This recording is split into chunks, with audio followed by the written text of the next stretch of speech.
We assisted him with our home dollars, and he actually has finalized his project. He is 100% leased up, and he's over in that project falls over in the Edisto community, and so we're extremely excited about that, and hopefully we'll have more homes and units to come forth. As far as our HOPWA, we assisted 93 households for tenant-based rental assistance, and we assisted 528 persons with supportive services using our HOPWA dollars. We had 100 persons receive short-term rent and mortgage and utility assistance, and we dispersed a total of $6,557,560 in HOPWA dollars. As far as our CDBG, let's see, well, maybe that's it. But I will share this. With our CDBG CARES Act, we did support OBO, assisting some of their recipients and actually save 17 actually full-time positions by providing some additional dollars for them. And of course, we have completed 43 single-family homes utilizing the CDBG disaster recovery funds this particular fiscal year. Any questions or concerns? I did, and I know we're not gonna, not to go into any details, but the 2.5 million for ARPA to be addressed as a part of the September 18th funds. Is that are y'all addressing that in that, or is that gonna be a separate handling? Separate? Okay. And that does not have to be included in the report? This report is for the fiscal year that just ended, for that reporting period. Right, that was submitted in with our For you. plan for HUD in the beginning of the fiscal year. And the only thing I just wanted to make sure we put on the record, page 7, community improvement projects, Belmont, Brandon Acres, Cedar Terrace, just folks like to hear their neighborhoods. Sometimes they don't know. College Place, Colonial Heights, Melrose Heights, Old Shandon, is that neighborhood association? And then Pinehurst Community Council. I think that I participated in a couple of the College Place ones, so I'm grateful for those. And those are really good for the community because I like to see the community cleaning up its community. And I think it encourages other people to do the same. Y'all got any other questions? Sounds good. Thank you. Thank you.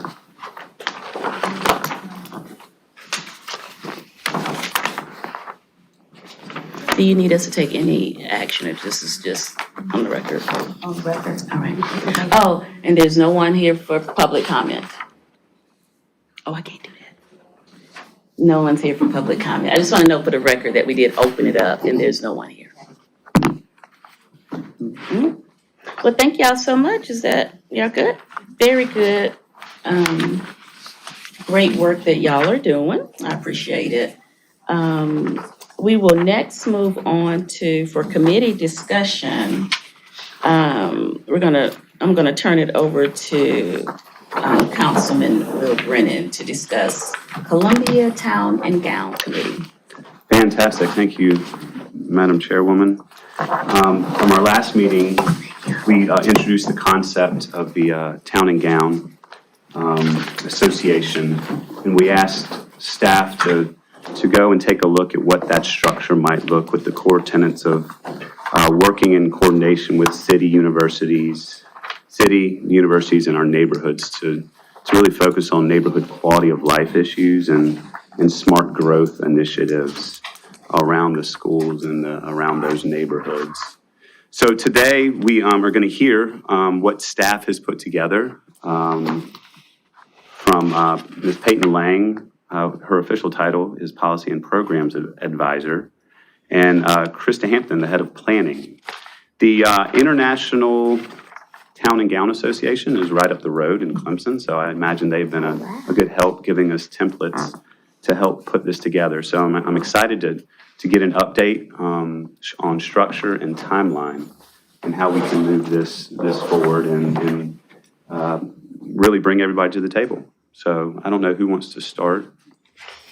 We kind of split our updates Okay. up. So since you tasked us with beginning the process to look at how Columbia could adopt this, we have met with USC. Ms. Best, I believe, is here representing them, and kind of talk through what some other communities have done, what existing community groups there are with universities to ensure we're not duplicating exactly, and kind of discuss in partnership the best makeup for long-lasting partnership with the committee. And as you can see, broken down is our current makeup under discussion. We wanted to, number one, I will say, bring it to you to make sure it captures the vision as you asked us to report back.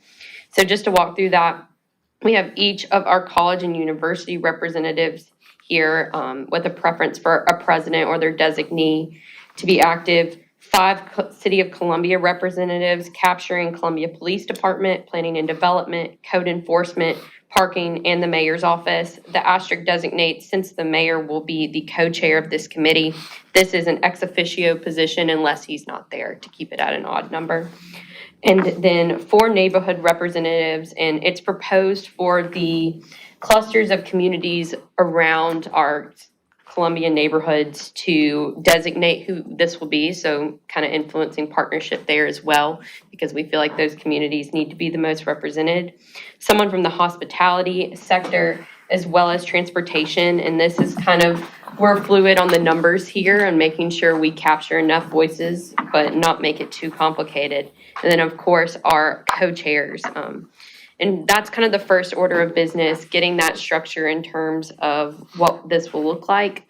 And then from there, here are some topics for subcommittees that have been discussed, such as planning, safety, transportation, and parking. Off-campus life, to really capture that off-campus housing and talent pipeline discussed, as well as community engagement as our students are part of the community and hopefully transitioning into them. So that's kind of the initial conversations we've had. Wanted to bring that to you, and I will let Ms. Hampton take it from here with the formalized side. Certainly, so the frequency too, the frequency would be We're live anywhere from 3 to 4 meetings. We're live, we're green. So Well, thank you for letting me. Just wanted you to know the camera was looking at you. No, really, thank you. For letting me know. That was sincere. it's important, it's important. And so the frequency would be 3 to 4 meetings. So what you all really need to do next, but it is going to require coordination from USC and the other colleges. You'll need to see whether this is the direction you want to head, provide us some feedback, see what changes need to be made. We also need to make sure we incorporate any changes from the university, so we'll have to balance those as well and the other stakeholders. But then your colleagues will need to also endorse this at a city council meeting as well, pardon me. And our formalize the structure, appoint it as a committee as you have with your other committees. What would be great too is if you wanted to determine a timeline, or is this a standing committee, how that proceeds. And then more than likely, the subcommittees, you will need to go back and forth. Well, those chairs it might be best for those to be designated by the group itself. So that will be another step in the process and formalizing which actual subcommittees. These are the ones that we, I think, agreed were addressing the issues and the needs as articulated by the council member, but you see others, but still trying to keep it manageable as well. So what is your feedback on some of this? Madam Chair, I'll go first. Number one, is this a model that you got from Town and Gown, or is this something that's unique to the city? It's a little bit of a blend. So we Okay. started with multiple local town and gown councils, kind of their makeup, and everyone does it a little differently. Right. And so the next step that I slightly mentioned is there was a former or current group at USC that engages community members, neighborhood associations. So looking at kind of how they built it out and then incorporating the wishes of number one, the mayor, and then council into that. I believe, just to go ahead, I know how many representatives from each school. We're a really unique city to have so many universities and colleges here. So that's one thing that's not found very often. A lot of times it's Clemson and they have Clemson University and then their technical school. So having this, I will say that's kind of unique from our research. But it's very much follows having people from the city, having people from the community, and then from the universities. When we discussed this 6 weeks ago, we were talking about maybe starting off with the university, USC as the participant with some from the city. And now we've got 1, 2, 3, 4, 5, 6, 7, 9 universities there. If we're gonna use 9 universities, I think we need to have weighted voting on that, because you got, I think Lenoir Ryan University is not equal to the University of South Carolina, and the issues that would be impacting USC will be a lot different than will be impacting the smaller universities there. So I would suggest that we come up with a voting system that would give the authority of this town and gown to the universities that are really impacting the quality of life that we're trying to control by this town and gown. And we can definitely look into ways to do that. Before you comment, and I totally disagree, Okay. before you start working on it. That's why we have a democracy. Hey, everybody start working on it. Well, no, because I got a couple of calls from some constituents saying we don't agree with just the one university. And so I don't understand why we would do the weighted. I know what you're saying, but we have to be careful. Well, you know how you are, Howard, and you know how I am. I mean, y'all know what I'm saying. But making sure that we don't make any particular university or college feel less than the University of South Carolina. I mean, and I have no qualms. My baby went to University of South Carolina, but we want to make sure that we handle it because, for instance, that may be the primary issue over there, but Columbia College and their neighborhoods, okay, is just as important over there. So I don't know if it matters how many people you have or the weighted voting. I wouldn't want to give University of South Carolina folks more decision power. Does that make sense? Because they want it over their part. I mean, you want them to have more control over their area, but I wouldn't want them to have control over other areas. I don't really understand that. You got 19 voting members. Does that include the CPD, the Planning and Development Code Enforcement, all that? Is that where you get the 19? As it currently stands, yes. Maybe we go back to, all of those would be ex officio members, and the voting members be the universities. And then you could have total student population, and you get to vote as a percentage of your student population. I think Ms. Wilson had a question. Just a point of clarification for me, and this, I'm probably dating myself because in the olden days, as Mr. Duvall was, I'm talking about earlier, but when we had an iteration, stops and starts of working on a town gown formal relationship, which was really based upon ITGA and when Clemson first started and the host site and all of that. And I don't know, and I haven't been part of this discussion since I was out, but if this, what we're formalizing as a city sounds like intended to be more broader than what ITGA, I think, prescribes as cities with a flagship university or a college suited city that is specific to the city and that college relationship, right? So is ITGA in y'all's research still structured like that, which I think it probably is.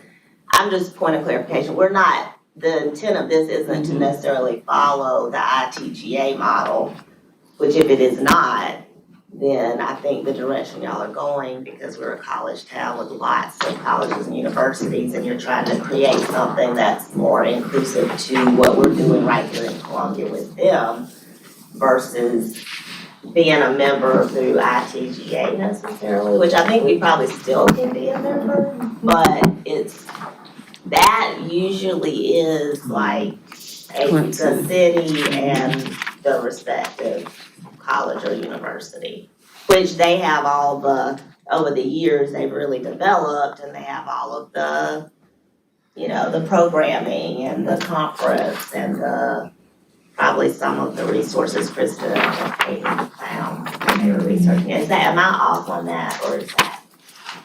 Well, I think that goes back to what y'all were saying earlier. The distinction is that we have several schools. Now, if y'all are saying we're the only, like, you got to tell me, like, I guess like Ms. Wilson is saying, we're doing something different, period. So that's important, I could think because I didn't go to USC, I had to remember. But if that is, I have no intentions of trying to change the concept of a national program. So I guess what my next comment will be, is there something in addition? Because our schools are the other schools are gonna be offended, but is there another model that incorporates, because you can have both, I think, but is there another model, or do we create a separate model? Because again, if this is working and it works, that's great, but we do have to make sure we have something, and it could I don't know how we do that, but a different model for, like, to make all of the schools feel inclusive. Is that too much work, but I'm just gonna tell you, I know, because I've already gotten calls about it. And we need to have something that addresses the other schools too. We could always reach out to ITGA and just, we're not the only city with multiple colleges and universities, and find out what they've done in other areas and how they've addressed that. Well, I think the 900-pound gorilla is the University of South Carolina, and that's the one we need to get the And we know that, Howard. table. Let me ask you, Krista, one of the core, I guess, drives for this is our retention of talent. All these colleges and universities put out great talent. Do you think that layer is different than the original mission of some of the ITGA stuff that you've seen? I mean, is that always part of their mission? Is we want to roll out the red carpet for our student population. We want to give them the best experience that they can have for them to want to stay, grow that small business, start that family, grow that family, and contribute.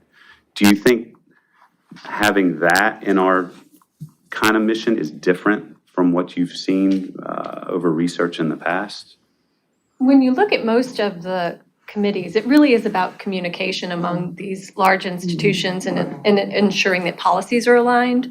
I mean, I'm certain that is an auxiliary goal of some of these, but generally speaking, it's about that you have these two large institutions that are sometimes on divergent paths or not communicating and trying to make sure that happens. Right, so that's kind of my point, is that we're layering in something that I think is unique to a lot of these associations elsewhere. I completely recognize your point about communication and growing together, campus, city.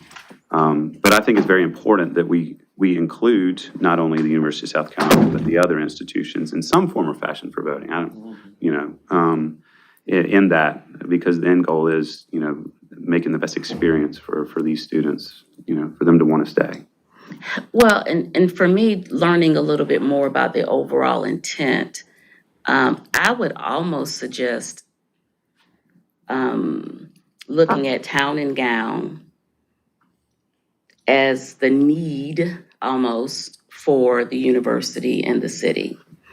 And then talent retention, maybe that being something totally separate that addresses that has every school. And maybe that makes it a little less complicated, maybe. Because first of all, you narrow down the purpose and you kind of know what you're doing. And then you can have whatever the curriculum is or whatever the goal is or whatever the programming is, it's the same. And everyone feels the same. that's just what I would throw out there. Would y'all suggest when this is formed, having the first group having a strategy session? To kind of paint the picture of what the next 5 years for an organization like this looks like? Was that recommended at all by the association?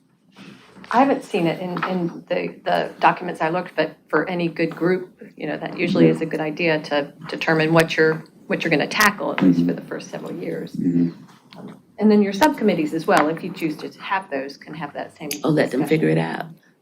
Are you saying, well, I was gonna say, and we do have University of South Carolina represented here. Have y'all discussed this at all or have any thoughts or input? We had a great meeting a couple weeks ago and, just talked, go ahead. Yeah, we're back live. Sorry about that. Yes, we had a good meeting a couple weeks ago and talked through all what Peyton and Krista have kind of briefed y'all on. This is a beginning step, and we at the university want to include all the universities in the area. I think we can all find that together we all have different issues. The city of Columbia, we might have Columbia College, like you said, is going to have some different issues than the University of South Carolina, but there's going to be some overlap on issues. So we're all still trying to find our way in this and would love your guidance. I don't know that we have 100% answers for y'all today, but maybe we come back together again and with some more council input, see how we define it. We're willing to work, together with everybody in the community because I think that makes us a better community. I think Missy probably makes a good point along with Rebecca about maybe some additional, input. Have you all actually talked to ITGA's leadership? Just Yeah. one for resources, but not an official meeting. Yeah, it may be timely now to just ask more direct questions about the structure, as they see it and what works best. Is it, can this structure that the city's trying to create work under the auspices of ITGA? Or can, go into the conference and taking part in some of the programming and that sort of thing just be something that we aspire to utilize as a resource? I do think, unless it's changed a lot, the original mission with ITGA really, as Krista said, is about some of the things that I think we have as an offshoot been doing with Rebecca and the university, ambassador programs and cleanliness and move in and move out and how are students behaving and how are cities making sure their residents understand that they're living amongst students and that the university understands vice versa what accountability and responsibility means for students and the universities.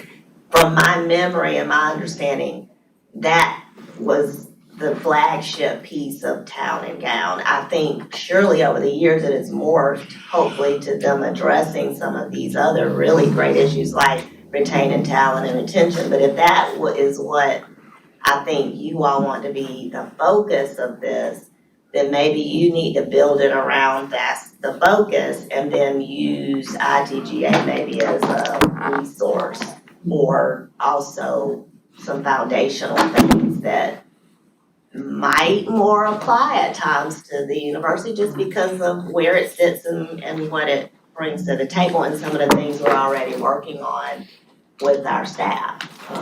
And I think too, one of the things about USC is it's so broad that you do have residential components within the city, which creates the need for not within the campus, which creates the need for the communication.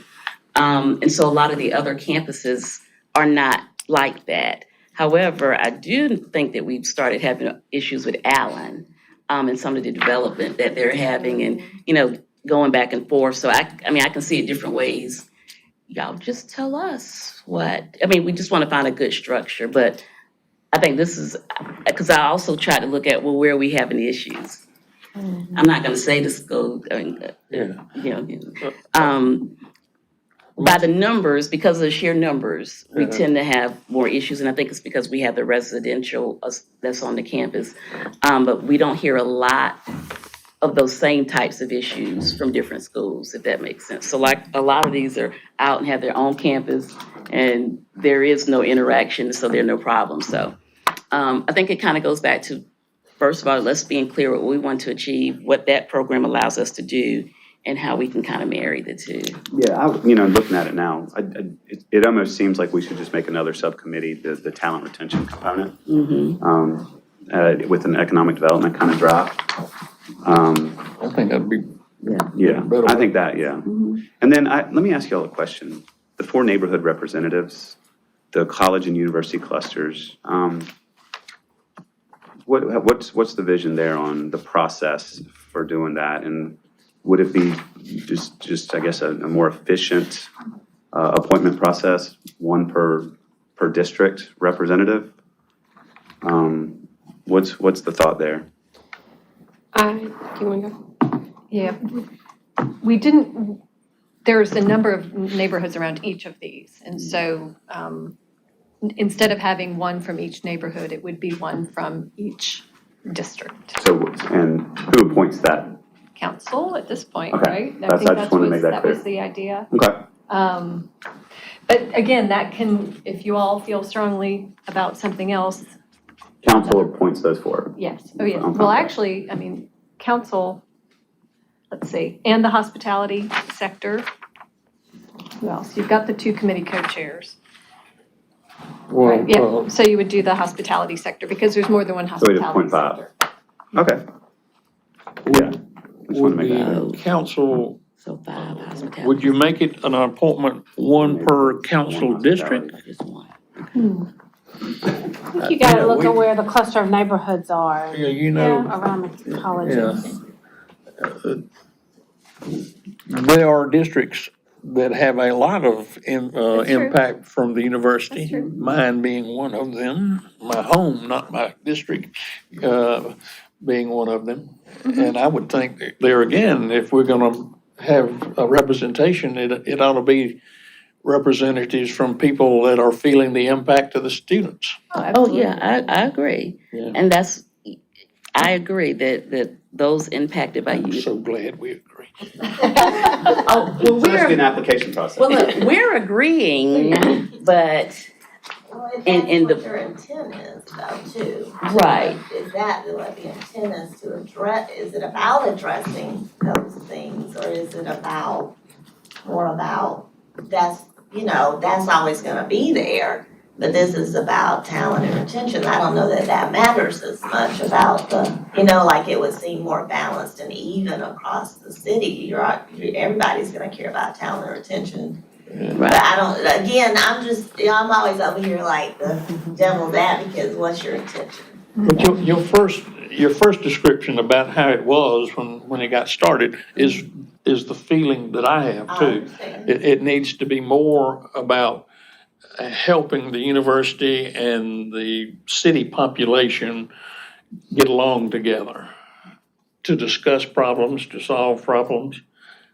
Talent retention can be a subcommittee of that. Yeah, I agree with that. That could that's be. kind of where I'm, That's why I think we need to have either less representatives or weighted voting, because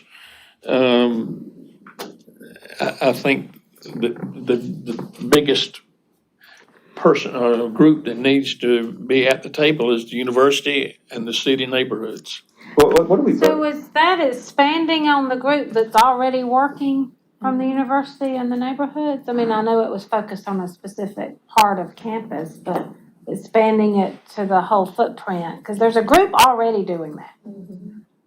It's just not looking at the whole university. And Rebecca, please speak up if. Yes, has been a group that is a group that is working, and primarily, like you said, a lot of it's focused around Campus Village, where the new opening was, and so that group is the ambassador program. And so the mayor met with us when we met, and he very much wanted to include other schools and universities. He didn't want to leave anybody out, but like Teresa has a really good point. Was more University of South Carolina with local folks, neighborhoods. So maybe it starts in that, and this is a subgroup. I don't know. We're still learning how to make this work. But there is a group already that's engaged and working in the neighborhoods, and we work with Jim and the other neighborhood leaders. So maybe that's a segment. I don't know, but there's a lot of communication daily. That's great. And I will note, the printing made it a little, to the side note, even for myself, the University of South Carolina has been instrumental in helping us kind of form some options. And that's one reason that they will have a co-chair with the mayor for the first iteration is what we're suggesting. So I don't know if that's weighted per se, but that's now 2 representatives from there in our current conversation. So that's one thing I would add. Can it just be separate? Jim, to the speaker. You can make a 3-minute point, Jim. Okay. Erica, you got your time? 2 points. Oh, I got one. Jim Daniel, Wells Garden Neighborhood, the Hill Neighborhood Association. 2, I count 7 schools. Can y'all, There's 7 listed. 7. I thought you said mention 9. I just couldn't count. Yeah. Okay, so 7, okay, I'm there, good, okay. Forgive me. What USC has taught, the issues that I think our neighborhoods or the surrounding neighborhoods have seen is the left hand doesn't know what the right hand's doing. The USC does one thing, but doesn't let your city know. The city does something, doesn't let the university know. That, I think, is part of what the Town and Gown Committee, so they all talk to each other. And then we've got these subgroups that are working now in the neighborhoods that, so far so good on what university has instituted with surrounding neighborhoods. But that's where I see what's missing is the 2 major gorillas don't talk to each other. Thanks. Yeah. So can we, the 4 neighborhood representatives, this is going to be, is this an ad hoc committee moving forward? I don't know what structure it's going to take.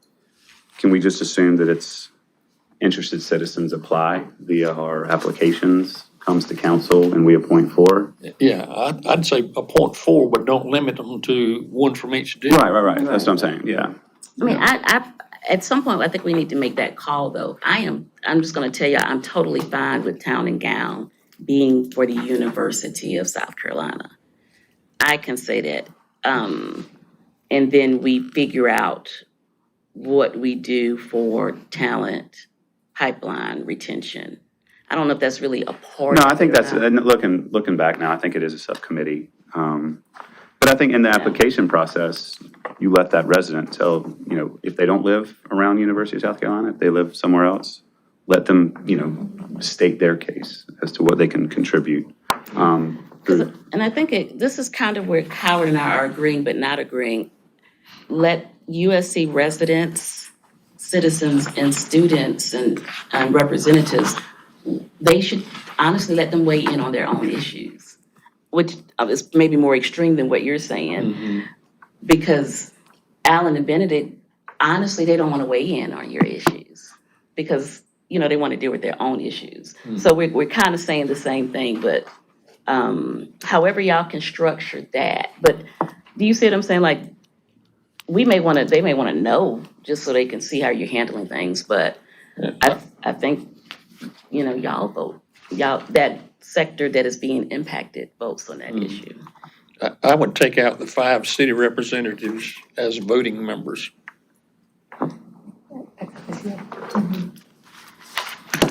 Send them back to the drawing board and let them talk with Town and Gown International and see how other cities have got them structured and see if you can find a city that's got multiple universities. I mean, Clemson hadn't got room but for 1, so.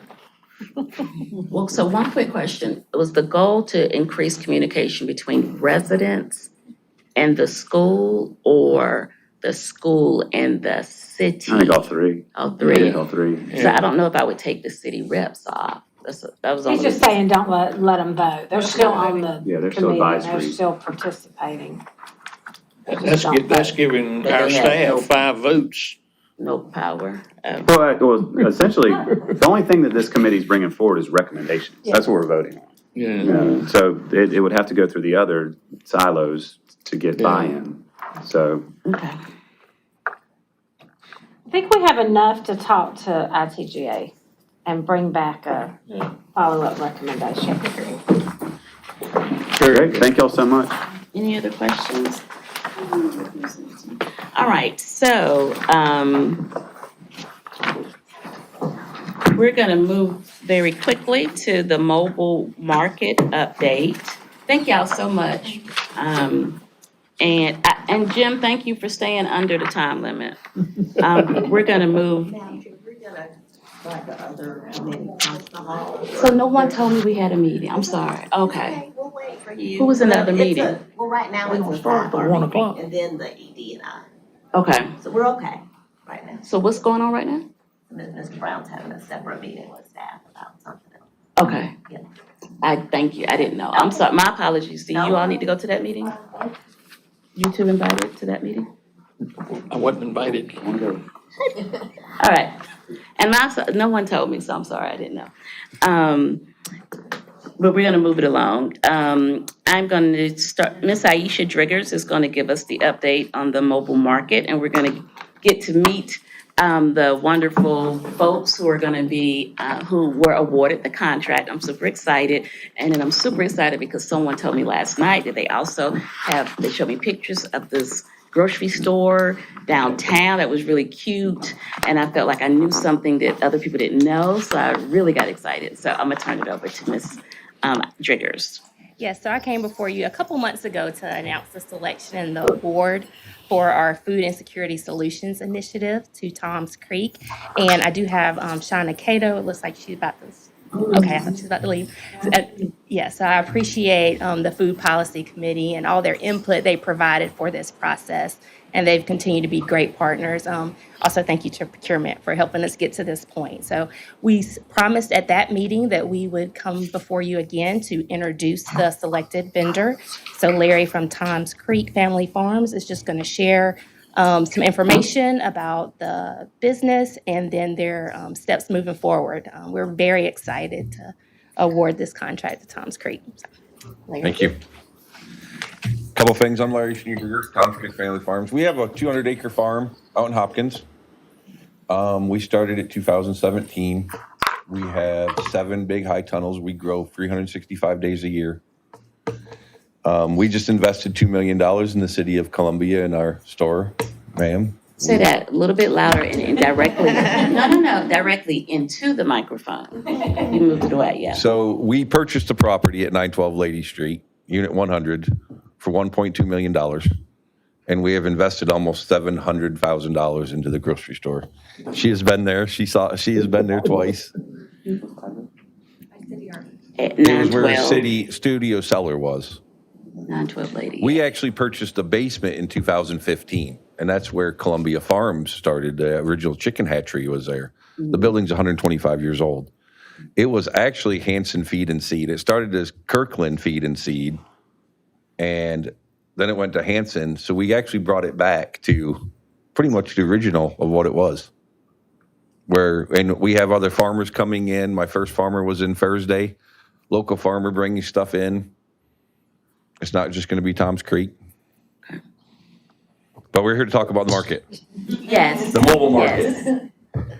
And it will work with the store that's downtown too. They're going to work together. The trailer has been ordered. Do we have?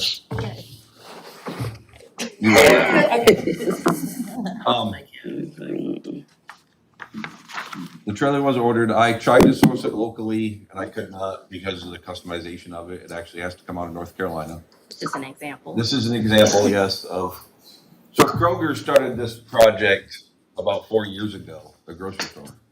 And they did 4 pilot programs, or I think it was 4 pilot programs in Boston and Cincinnati. It worked. We're gonna bring the grocery store to the community. I'm excited. So we basically set up, we all have dairy, we all have a freezer, we all have a refrigerator. Farm fresh produce, more than the grocery store staple items are. We're gonna provide meat, cheeses, milk, South Carolina milk. That's inside the That is mobile. inside the trailer. Is So if that you not- think the That's what's up. the layout. So we actually changed it a little bit. The back will be a drop down ramp You're literally gonna come in, but and this is gonna be an awning on the outside, and I'm actually putting an awning on this side with another door. Because some of the locations that are working on, it's a little tight to get, my truck and trailer is almost 60 foot long. So I'm gonna make it so we don't have to position it exactly. I'm gonna make it so they can either enter out of the right or exit out of the right or exit out of the left. So we can pull in pretty much anywhere. And we'll have an awning on both sides. And we'll have outdoor setup. It'll be completely handicap accessible. I think that's it on that. We're working with other stuff too. I have a very good relationship with DSS on the Healthy Bucks program. From scheduling issues, possibly, but they are going to come out to wherever we set up a couple times, and they're going to present Healthy Bucks, SNAP benefits, everything to the community, give away some free merchandise, all that stuff. I do Soda City. I've been doing Soda City Farmers Market for almost 5 years. I have a good relationship with one of the doctors at Palmetto Pediatrician's office, which is in one of the zip codes that we're targeting. They're willing to come out and do free child health checks. Stuff like that. We also worked, my father-in-law did they get a copy of this? No. My father-in-law is Dr. Nishad Hickman from the University of South Carolina. He is in AI healthcare technology. He's a head care. He, with a team of researchers of master's students, they want to come out and do some healthy eating studies along with the mobile market and stuff like that. And I like that too, because one of the things that is going to be real is just because you have healthy food to offer. Yeah. We also have to make sure that folks have the appetite for the healthy food, and trying to navigate those waters. But I also will say presentation is a whole lot. And I think that the presentation, folks are just gonna come in just because they're nosy, even if, honestly, I think because it's so, the concept, it looks so Well, the store is good. an example too. Yeah. We're getting 250 to 300 people foot traffic in our store. Yeah. Which is a walking district in the Vesta. Yeah, I think that's pretty cool. How many days will you be mobiling? It is 3 days a week, it's an 18-month program. We propose to do 2 sites a day. Now that is just going to be a trial thing, depending on, we don't know what locations are going to work. Right. I'm working with her and Parks and Rec- Parks and Recreations. Yeah, Parks and Recreation is going to help us identify sites and in coordination with some of the events that they have that have seniors coming on site. Right. So we'll coordinate that schedule with them. Yeah, I was working with a couple of assisted living facilities. I did a mobile market for them. Okay. I set up in their dining room. I pulled my trailer in, set up in their dining room. They could come down. They didn't have to leave the building. It works great. And I think we're going to target some of those too. Yeah. That's in the zip code. Larry, do you have a Schneeberger on your menu? What is that? That's his name. My last name.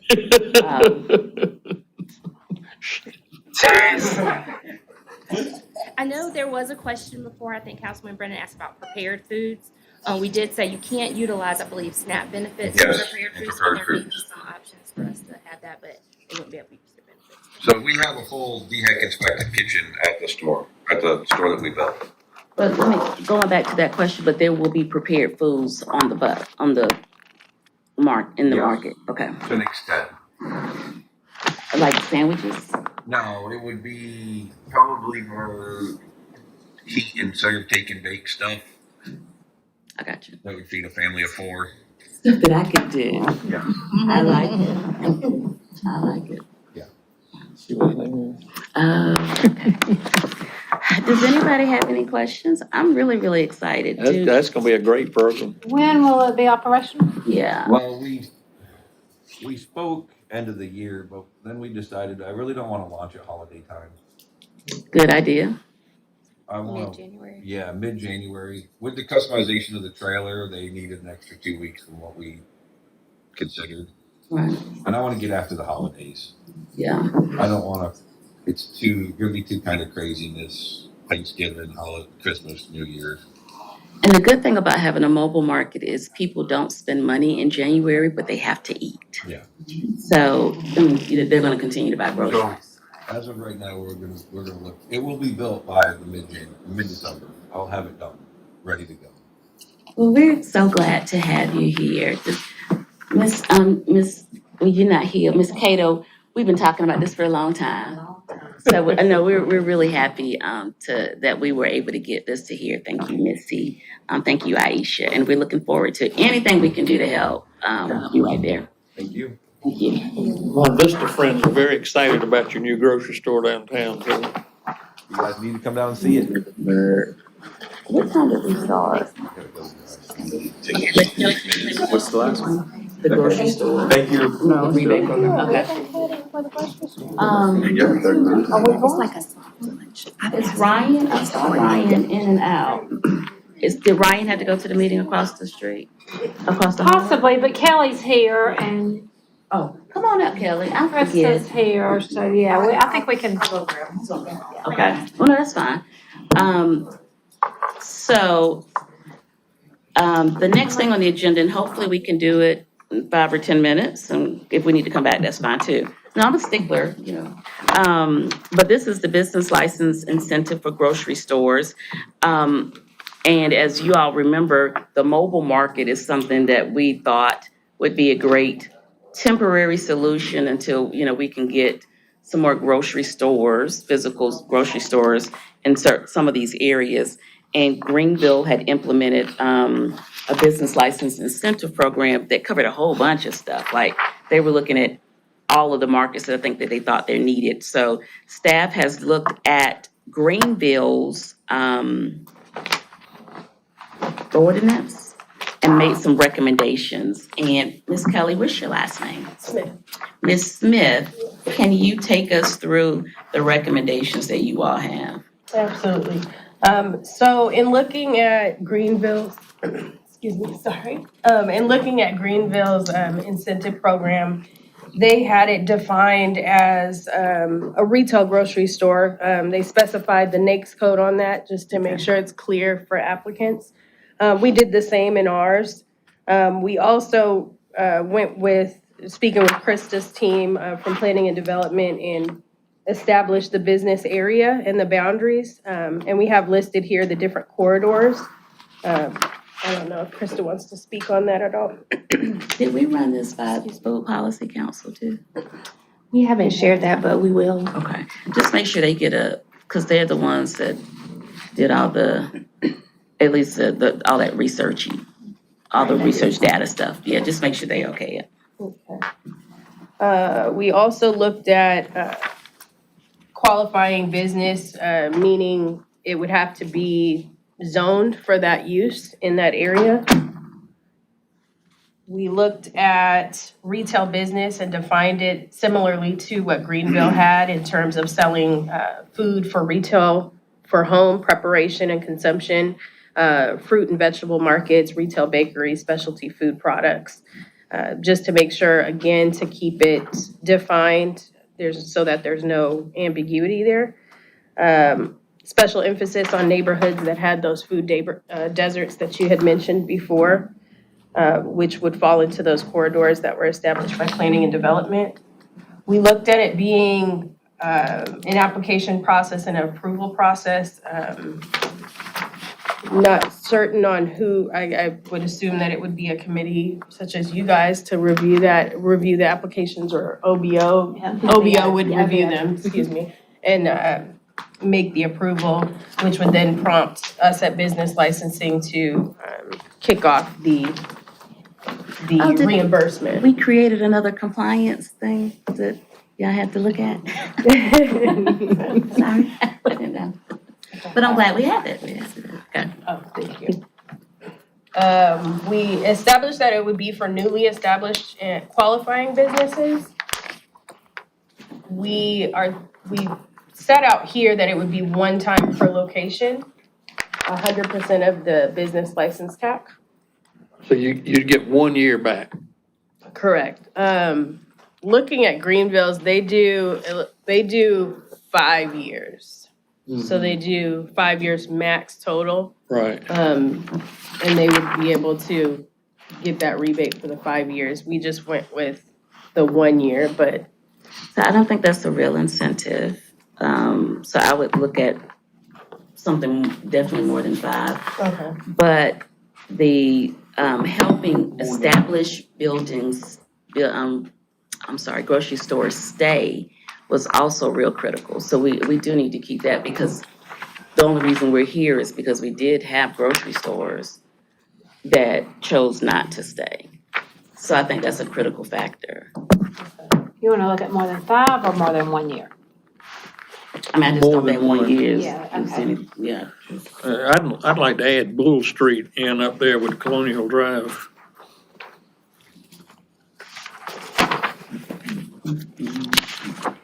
Colonial Drive and Bull Street. Make sure that the park is covered. But they already got somebody coming, but okay. I What, haven't heard that. well, no, but it's because it's still in the, they're always gonna have a grocery store that's gonna come. I really do wanna make sure we check with the Food Policy Council. Okay. Because it's based on where we need to attract. And I'm all open to considering other ones, but I wanna make sure we got that part covered, where the need to attract is, and where we're worried about grocery stores leaving. Cause Bull Street may have 3 real quick, with or without an incentive. Well, no, without an incentive. But we have some of them that may not come. I mean, like, it may make a difference. What do you think, Will? Which one of us is way, way off? Well, I think we just need to add to, I guess, the incentive package. It's great that we're doing this, but at the end of the day, what's the bait? I mean, if I'm hearing you, this is just for newly established stores. So let's just say it's a smaller, yeah, right. So newly established, let's say it's an adaptive reuse of an old building, they turn it in. Think about tap fees if they have to, bring in bigger water lines, stormwater fees, just stuff like that, Make it some more. yeah, that we as a water utility, right, might be able to work with them on. I think that's the big driving number, getting up and running. And a lot of times, if they're gonna have a prepared foods component, we charge for grease traps or whatever. We need to work with them on the grease trap program, stuff like that. I think just a more holistic approach to what we can really drive with our tap fees and impact fees. Hell, I mean, I'm good with waiving them all because we're only talking about A few dollars. possibly, half dozen to a dozen, because the market's gonna define these Yeah, it's not like we're gonna get outlets. infiltrated. And it would have to be a rebate, not a waiver. I'm So- completely fine with that. Okay. Yeah. So no, I am in total agreement, because, we want it to look appealing, to really bring folks in. And then I also too wanna make sure we keep the part that was removed for the existing businesses, that are about to go. I think we did that before. Jeff told us that the fees were, was it 25,000 was the average business license fee? Between 9,000 and 22,000. Yeah, so, it's not a big, huge loss of money either. Right, but if that's sustainable over 5, 7, 10 years, that's gonna push somebody who's on the fence about whether to do this or not. I think that could make a big change. And I hear you saying 5, 7, or 10 years. As opposed to 1. I think we need to And that's a look, rebate, that's a The rebate. rebate, yeah. we need to look at what programs we already have in place for grease traps and water taps and things like that. It might be that we just need to get a little bit of package of what we already have to show. Yeah, Mhm. specifically for these. Yeah. So just for my clarity, are we gonna add? Well, we wouldn't necessarily need to add, to me, that's more marketing. The ones that we did earlier with business friendly, would those be sufficient to add? Well, I think this is, if we're talking a rebate of full tap fees and stormwater, I mean, that's a more, Okay, 'cause that's a not what deeper we did. dive. Okay, Yeah. that's not what we did, okay. So that would take us, I didn't know if we needed a second look, so we do need to look at that separately again, okay. And Greenville, had in theirs a 50% for existing qualified businesses. I don't know if that would be something you guys were interested in. 50% for what? 50% of the rebate for their business license taxes. I'd go the 100%. Because again, I think we're only talking For existing half that dozen, are dozen. already No, established in This market. is newly established. But that's what she was, Oh, they yeah. did a Yes, two 50% different Okay. categories. sidecar rebate for the existing that. people. Okay, yeah, I Yes, agree with that. two different areas, and this is what I'll say too, because again, as far as I'm concerned, you're only, as far as the rebate, particularly for existing businesses, we're only looking at the scarce areas. It's only 3 or 4 grocery stores, so I'm always looking at the cumulative effect, but I mean, it's not like we're talking about potentially 30 grocery stores and losing the funds, but right now, they're just not in those particular areas, if that makes some kind of way to I clarify. think we need to that. clarify and message that up front then, because what will happen is somebody not within the designated project area will, why them and not us? And we have a critical community need that we're trying to address with this. So I think we just want to be kind of upfront and clear about that so we don't catch flack. Yeah, and the easiest way, I think, is to make it consistent with whatever we've outlined with the Food Policy Council as the critical need areas. Because then you can say the Food Policy Council. And can we say 5 years? Because y'all always have the option of extending later. Yes. Sounds great. We can do 5-year pilot, that's how we did with the CDB, 5-year pilot, see if it works. Because you may find out, we may, 5 years, maybe no one uses it, or. Would Main Street include North Main Street? It would. But we were also thinking downtown. I mean, it'd be great to have a grocery store downtown. So we included Main Street deliberately. Okay, well, so that's going like Howard's way of not throwing in, but just adding what we want. It gets away from, but anyway, that's fine. Just make sure all my stuff in there. I'm just being very honest. Make sure that we are addressing the food insecurity issues. And then y'all put your stuff in there. Is that fair? Okay, I can live with that.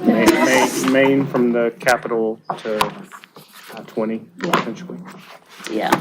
Yeah, we can make it more robust. And Aisha can just connect them With to. the Food Policy Committee? Yeah. Yeah. That's it. Make sure we don't leave anything out.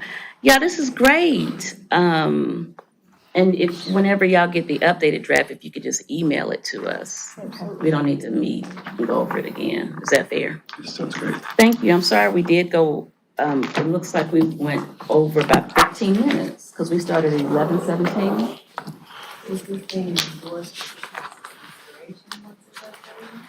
Once it's updated and we reviewed it, is that correct? I don't think we need to come back to another committee meeting, or do you? Refer to you, Madam Chairwoman. I don't think we need to come back for another committee meeting, but give us enough time to review it, email it to us, before it even considers a council agenda. Do you have any other technical questions for me, Ms. Hammond, to make sure we're doing this thing right? All right, I suggest, is there a motion for us to adjourn this very productive meeting that was fun today? Move we adjourn. Thank you. You're supposed to talk with one of y'all about